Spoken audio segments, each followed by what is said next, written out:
नालागढ़ के किरपालपुर पंचायत में जुग्गी startup Indian फ्यूलेट्स की ओर मुख्यमंत्री स्वावलंबन योजना के तहत करीब 5 बीघा जमीन लीज पर लेने के लिए आवेदन किया गया है, जिसका पंचायत वासियों ने कड़ा विरोध किया है। पंचायत प्रतिनिधियों ने एक प्रतिनिधिमंडल ने एडीएम महेंद्र पाल गुर्जर को ज्ञापन सौंपकर जमीन को लीज पर न देने की मांग की। पंचायत के प्रधान गुरप्रताप सिंह बब्बू ने बताया कि डाड़ी भोला में पीर स्थान लाला वाला पीर के स्थान के साथ करीब 5 बीघा सरकारी जमीन को मुख्यमंत्री स्वावलंबन योजना के तहत लीज पर देने की तैयारी की जा रही है। वहां पर राजस्व विभाग के रिकॉर्ड के तहत तालाब बना हुआ है। ख्वाजा पीर की मुजार है। पंचायत की ओर से लोगों की सहूलियत के लिए वहां पर पार्क बनाया गया है। साथ ही रैन बसेरा भी इसी जमीन में है। पंचायत की सहमति के बिना ही इस जमीन को संबंधित आवेदनकर्ता को देने की बात कही जा रही है। उन्होंने कहा कि लोगों की आस्था के साथ खिलवाड़ करने का अधिकार किसी को नहीं है। पंचायत इसका पुरजोर विरोध करती है। तो सर, हम इस जो ये भूमि लीज की बात चल रही है, इसकी हम कड़ा विरोध करते हैं, कड़ी निंदा करते हैं। लोग कहते हैं ये क्या मूर्ति मार्ती क्या होती है, जहाँ पे लोगों की आस्था जुड़ी है। ये हमारा जो लोहड़ी का ऐतिहासिक मेला होता है पीर स्थान में, ये दून चंगर का वो ऐतिहासिक मेला है जो हमारे बुजुर्गों से सदियों पुराना मेला चलता आ रहा है। इसके लिए भूमि तो पहले ही हमें कम पड़ती है। सड़क पे लोग दुकानें लगाते हैं, फिर प्रशासन आके बोलता है कि सड़क पे यहाँ दुकानें नहीं लगेगी। तो जब वो जगह नहीं होगी तो कैसे मेले होंगे, कैसे हमारी संस्कृति जो हमारी ग्लोबल संस्कृति कैसे चलेगी। पहले तो मैं प्रधान जी से ये रिक्वेस्ट करूँगा कि इसकी निशानदेही भी हो, इसका 5 बीघे की निशानदेही भी हो। दूसरे, यहाँ ऐतिहासिक मेला लगता है, मेले के लिए जगह नहीं है। जो लोगों ने अपनी अपनी जगह है, सबने अपनी अपनी दुकानें डाल ली है, वरना बिजनेस करना हर आदमी ने अपने अपने बिजनेस तोड़ लिया यहाँ पे। देखिए, कल दोपहर को मेरे को 11-12 बजे के करीब मेरे को पता लगा कि ऐसे करके कुछ कंपनी है कि जो कि अपना इसको कागज लेके जो लीज पे लेना चाहती है, और हमने तुरंत जो है अपनी कार्रवाई करते हुए आज सुबह एसडीएम साहब के माध्यम से जो है ज्ञापन सौंपा है, और जो कि इस पार्क के लिए है, ज़मीन को लीज पे लेने की। राजपुरे में है जो अपने जुग्गी नाम की कोई कंपनी है जो कि जुगेश सैनी जी है। मेरी वास्तव में उनसे कल बात भी हुई कि ऐसे करके आपने जो है ये कागज लेने की कहते हैं, सरकार का ये है और सरकार के आदेश है, सरकार का निर्णय है, जो सरकार करेगी वो देखी जाएगी। तो हमने इसका कड़ा विरोध किया है। वहीं एसडीएम महेंद्र पाल गुर्जर ने तहसीलदार नालागढ़ को इस मामले पर उचित कार्रवाई करने के निर्देश दिए हैं। राजस्थान से कुछ लोग आए थे और जो वहाँ पर जो सरकारी ज़मीन है उसका जो इशू था वो ये था कि वहाँ पर जो व्यक्ति जो है सरकार से जो यहाँ पर स्टार्टअप इंडिया प्रोग्राम के तहत जो सेटअप करना चाह रहा है, उसको ना करके जो इनकी पंचायत प्रतिनिधि की मांग है कि हमने जो है इससे पहले जो है अपना जो है यहाँ पर मेला लगता है और खेल मैदान के लिए जो है स्वीकृति के लिए भेजा है, उसको प्रायोरिटी दी जाए, और जो नया प्रोजेक्ट जो यहाँ पर आने जा रहा है उसको जो है यहाँ पर नहीं लगाया जाए।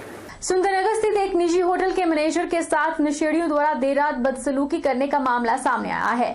घटना का पूरा वाकया होटल में लगे सीसीटीवी कैमरे में कैद हो गया। पुलिस अब होटल में लगे सीसीटीवी कैमरे की फुटेज को खंगालने में जुटी है। उसी के आधार पर पुलिस नशेड़ी युवकों को पकड़ने का दावा कर रही है।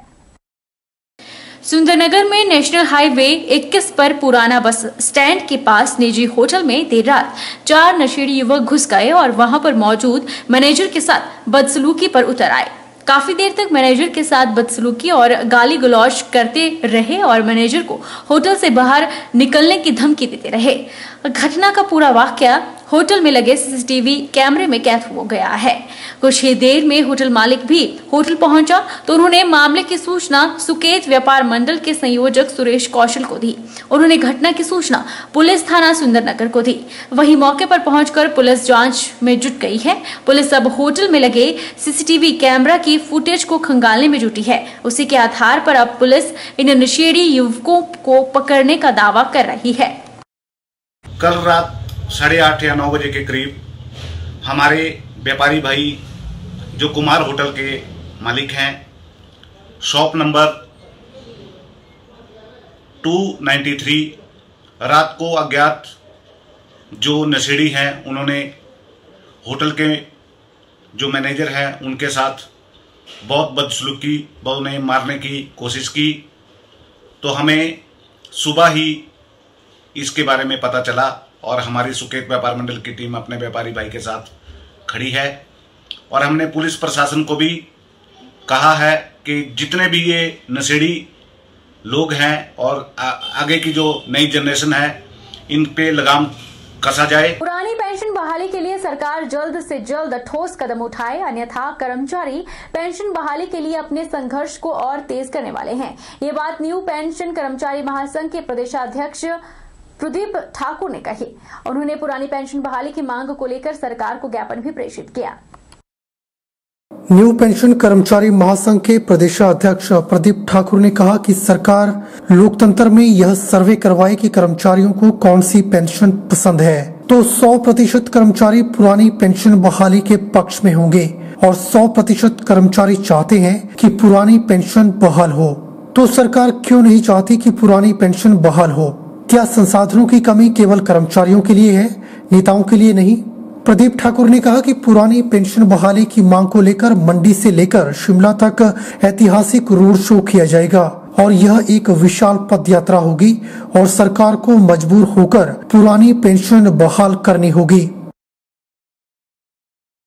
मैं सरकार से चाहूंगा कि जिस तरह से हम लगातार पुरानी पेंशन बहाली के लिए प्रयासरत हैं, आप कोई ठोस कदम जल्द से जल्द उठाएं, अन्यथा जो है कर्मचारी अब अपने इस संघर्ष को और तेज करने वाले हैं। तो इस देश में जो है लोकतंत्र व्यवस्था अभी तक चल रही है और यदि लोकतंत्र में लोगों का शासन होता है तो आप एक सर्वे करवाइए कि जो कर्मचारी हैं उन्हें जो है कौन सी पेंशन पसंद है। मैं आपको 100% दावे के साथ कह सकता हूं कि इस समय 100 के 100% कर्मचारी जो हैं वो पुरानी पेंशन बहाली की बात करेंगे।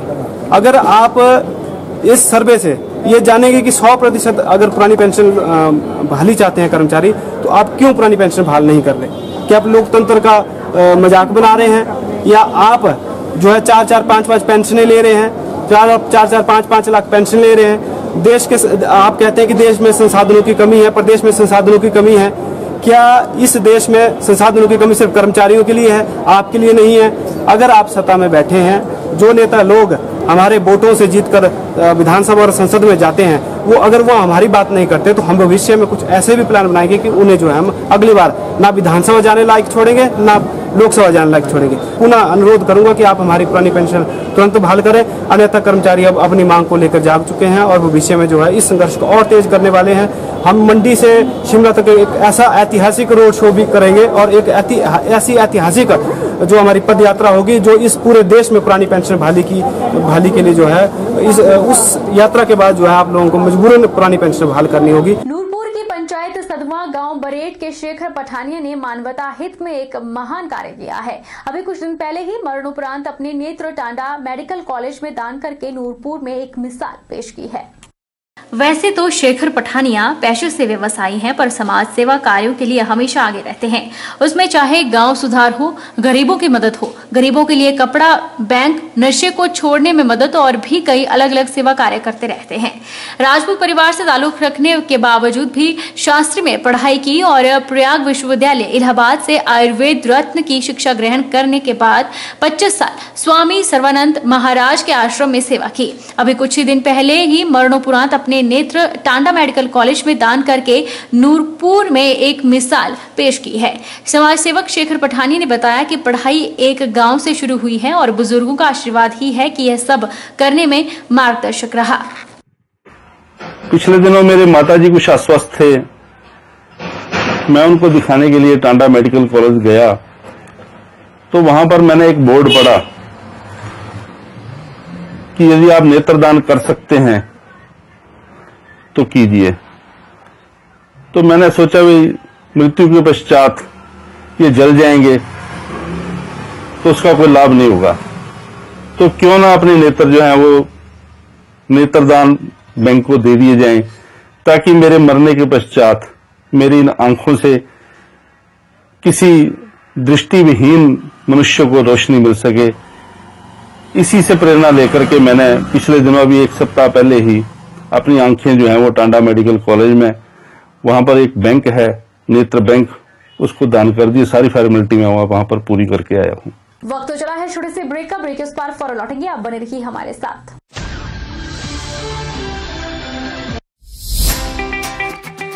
Abhilashi University. Admission start for 2020 and 21.